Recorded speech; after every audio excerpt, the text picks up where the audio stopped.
Hello, in this video we're going to be talking about nucleic acids. So let's not waste any your time, let's get right to it.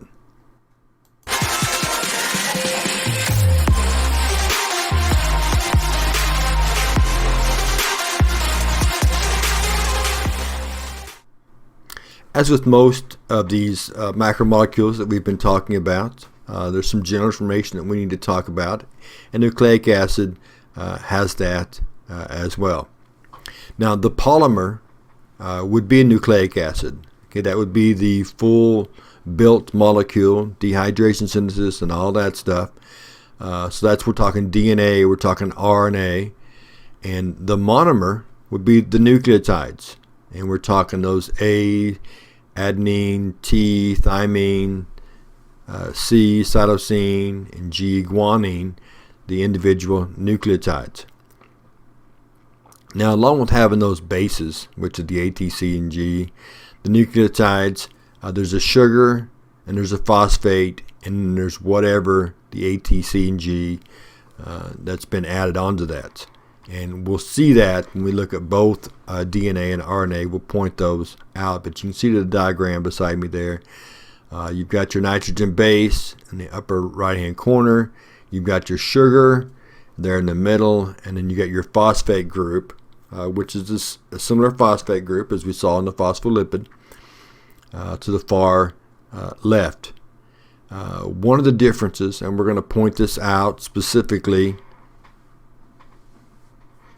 at the end of the RNA section, is the sugars. For DNA, the sugar there in the middle is deoxyribose. That's got that OSE suffix that points to it as a sugar. Deoxyribose for DNA. For RNA, it's ribose. Okay, and depending on what sugar determines if it's DNA or an RNA. Everything else is the same. You've got your variations in your nitrogen bases, but it's the sugar that determines if it's DNA or RNA.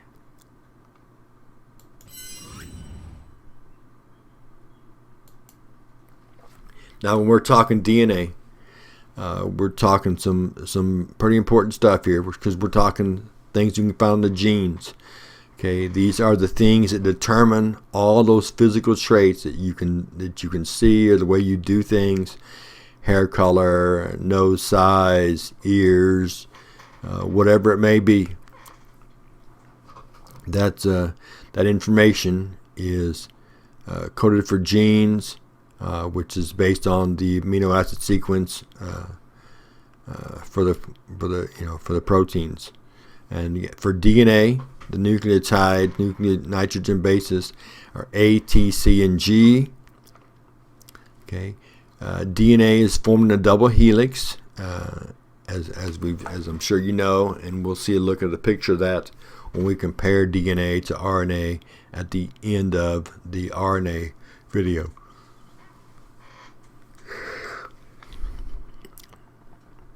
Okay, now DNA has some base paired rules, and that refers to the nitrogen bases that are paired together. And this should not be new information to you. But A pairs with T and C pairs with G. And what that means is that along the two strands of a DNA molecule, that A and T will be there the same number of times. And the same with C and G. So if you count them up and there were 6 million A's, then there should be 6 million T's that are matched with it.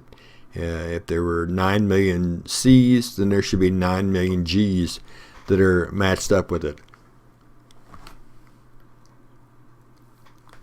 Excuse me. But looking at the diagram beside me over there up against the edge, you can see the phosphate. That's those little brownish circles on the very edges. And in the pink geometric shapes, those are the sugars.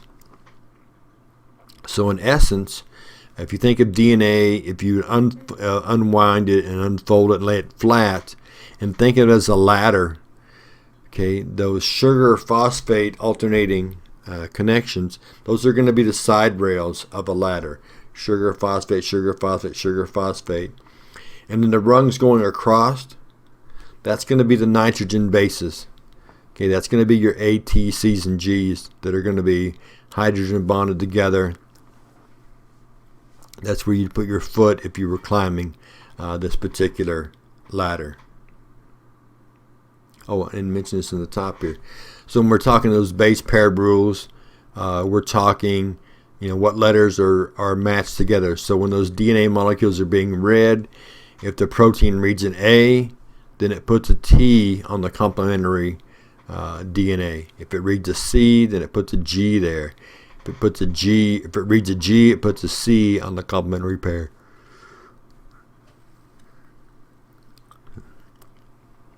And that's how it looks on a gene.